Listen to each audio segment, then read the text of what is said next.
Hey, what's up, y'all? My name is Jay, and this is going to be a review for Daredevil Born Again. This is going to be a tie together, actually. This is going to be episodes 7 and 8. So I didn't get a chance to get out a review for episode 7, art for art's sake, last week. Just had some stuff going on, but luckily I feel it worked out for the better because now I get to do 7 and 8 together, which I feel is kind of cohesive and whatnot. So this is going to be the review for that. But prior to that, I want you to hit a like, comment, subscribe, hit that bell for notifications. Just help us. We're gaining our community, growing and whatnot. So we would definitely appreciate it if you gave us a subscription, a follow, a like, and just see what we have. A lot of stuff that we've done already. Have a lot more to come. Okay. But so this is gonna be the review. So I'm gonna start with episode 7, and that is Arts for Art's Sake. It was a pretty decent episode. It picked up where the previous episode, which was called Excessive Force, left off.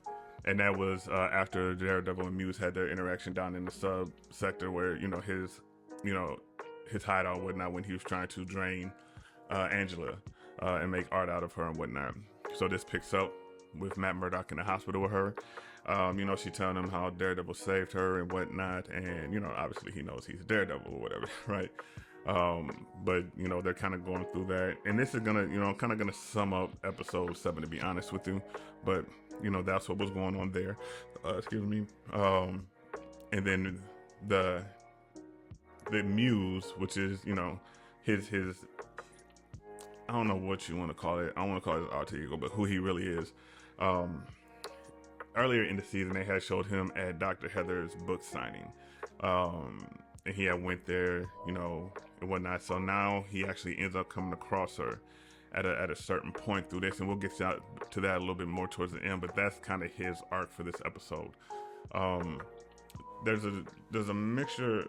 So I'm starting to see something build, and actually we're going to get into this a little bit more in the episode 8, the Isle of Joy episode. But start to build and start to lay the foundation for an issue between Wilson Fisk and Vanessa Fisk.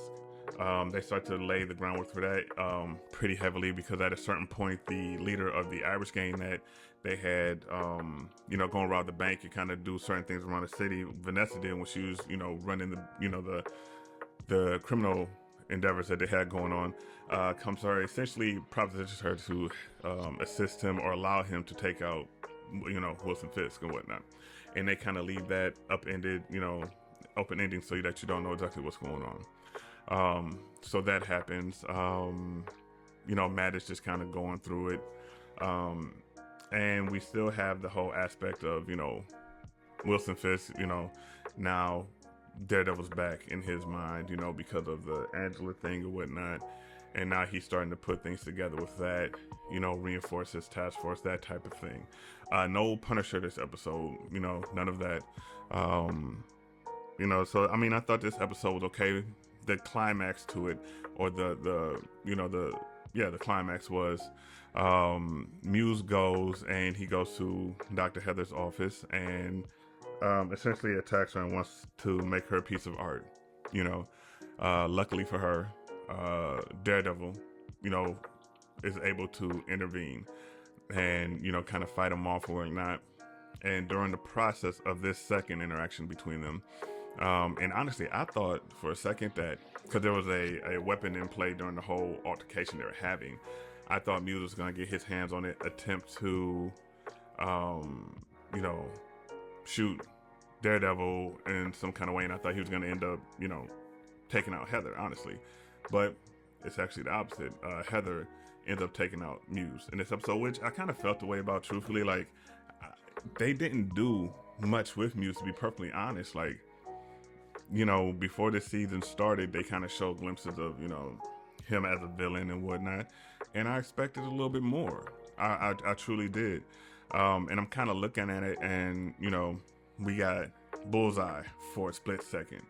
And then he was out of there. And then we got the Daredevil, not Daredevil, but the Punisher pops up and then he's gone. And then you got this guy Muse, so I'm thinking, okay, he's going to be something, and then he's gone. Already we had White Tiger come and go. Now, I know this season is a lot longer. I believe the season is like 18 episodes or something like that. So they could be building towards something more, with a little bit more, substance to it. But it's just a lot of coming and going, truthfully. I wanted to see more Muse. I wanted to see what Muse what he could actually be as a villain. It's almost a point to where it's like I really didn't get to even enjoy the time that we had with him as a villain in the show, truthfully. So I feel like that was kind of a waste of a character, to be perfectly honest. I'm really disappointed in that. But yeah, that's where that ended. The Muse, he's gone. He's out here. And then, Wilson Fisk has his team take, once he finds out that Daredevil was part of it, has his team take credit for stopping the assault and taking out the Muse and those things. So that's his big thing. The other thing that happens towards the end, to pretty much wrap this episode up, is that the Irish gang member, actually, Wilson Fisk, is at a restaurant eating. He goes to walk into what seems like to try to assassinate him. He walks up to him, to try to pretty much clip him from behind, without him noticing. And Wilson has his number 2 over there in the corner, who takes out that leader, which leaves it in a spot like, okay, so he talked to Vanessa and he said, can we do this? Either let me or whatnot. And then he goes to do it. Did he do it with her approval, or did she tell Wilson, hey, they're coming, get rid of them? So it's kind of in the area, like, which one did she do? Did she tell him? Did she tell, So that was kind of a cool little ending. And that was the end of episode 7, Art for Art's sake. Like I said, it was a decent episode. It was good to finally see. It's good to see the Daredevil more, in action. Like I'm liking that. That's a plus to me. So let's get to the episode that just happened last night. It's called Isle of Joy. Pretty good episode. The biggest thing that I liked in this episode. So the episode starts with a flashback to Foggy. His final scene in episode 1 to Foggy, and we go from there to seeing Poindexter, Bullseye, and Joe being taken from PC and being placed in general population, which is very interesting. That will happen. So that they go ahead and they put him in gym pop and everything, and whatnot. You have actually, let me rewind. That's not how it starts. The episode actually starts with Vanessa and Wilson Fisk outside of what looks to be like an abandoned building and whatnot. Essentially, it is the area which he has been holding Adam this whole time. And something interesting about this layer, and I think I pointed out before, when they always show them walking down that white mural that in the Netflix series that Kingpin had on the wall that he always kept, that was down there. But as you know, a couple of episodes ago, Wilson Fisk got into the physical altercation with Adam, pretty much beat his ass or beat him up, and there's a splash of blood on the mural now, which is very interesting because that mural has always had like a duality with him in general, So I did see that, but he shows Vanessa, hey, I've had him here the whole time, this and that and other. And it seems as though, Vanessa is going to let Adam go. Like, Adam is pleading and everything, and it looks like she's going to reach for the key to let him go. And then eventually what ends up happening is she ends up actually taking the gun and shooting him. And, she ends up shooting him and whatnot. And that kind of shows, that kind of reaffirms to Wilson Fisk, like, their relationship and whatnot, and, where they're at. In the same time that his situation is seemingly to be being like kind of galvanized, you have Matt and Heather, who are actually kind of going through the motions since now that he's back being more active as Daredevil, he's withdrawing from her more. Also the interaction that they just had, with Muse. And in regards to that, she is staying at Matt's house, and then Wilson's number 2, I always forget this guy's name, but he comes and he gives her an invitation to the governor or to the mayor's ball. And Matt points out to him, like, how did you know she was here? Because he knows that Wilson Fisk knows that he's Daredevil. So he's like, how did you know she was here? Like, are you following me? Like, that type of thing. Pretty much, are you like, what do you have going on? So but yeah, it's becoming a point of, there's becoming issues with them slightly because of that, and how it's causing Matt to, um, how it's causing him to kind of go about his everyday, like it's affecting him at work. He's because he's feeling like he's not really doing anything for justice. Like there's no justice in the things he's doing and whatnot. So it's starting to affect him overall. On top of which, now Bullseye, Poindexter, wants to meet with him face to face, because he's been taken and put in Gen Pop. And Matt eventually goes to see him. And in going to see him, he asked him like, "Hey, did Fisk have you kill my friend? Did Fisk have you kill Foggy?" And he tells him, "Well, I will tell you if you get me, out of general population or whatever." And Matt's like, "That's not how it goes."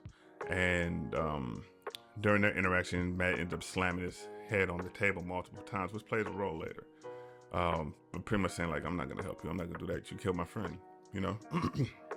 But again, he's saying, if you excuse me, if you do this, I will tell you who set me after that. End up actually getting your friend killed. So that goes on, and then pretty much that's the most of it. You do have this, but the whole thing is built into this mayor's dinner. Essentially, is what it is. Like a mayor's ball, I believe is what they say. Heather gets an invite. She's going to go because she was invited. Matt makes no indication if he's going to go with her, even though she's like, "Yo, are you coming?" That whole thing. So the mayor's ball goes on. But prior to that, I said that Matt had slammed Poindexter's face onto the table. What he ended up doing was messing his mouth up and whatnot. So he's going to what seems to be the dentist or oral surgeon, whatever, to get, taken care of, and like he's bound with his hands in these like cuffs, So when the gentleman sits down to start working on him, he takes a tooth in between and he shoots the tooth out of his mouth like like a bullet. He pretty much turns the tooth into a bullet, which is ridiculous. Like honestly, out of all of these people, he's been my favorite like villain action wise. Like I don't really care for like personality wise, it's cool. But I think the guy does a good act. He's a good actor. He's doing a good job acting in this role. But as far as action, just with the way they have applied Bullseye's skills ever since the first time, I just think it's great. It's not just about bang bang. It's a lot of other stuff. Like he's really, like they really apply that skill in a really great way. But anyways, he does that. He gets like pins. He gets out. He gets himself out. He offs a few guards and stuff. Dresses up. Ends up leaving on the prison bus. Right.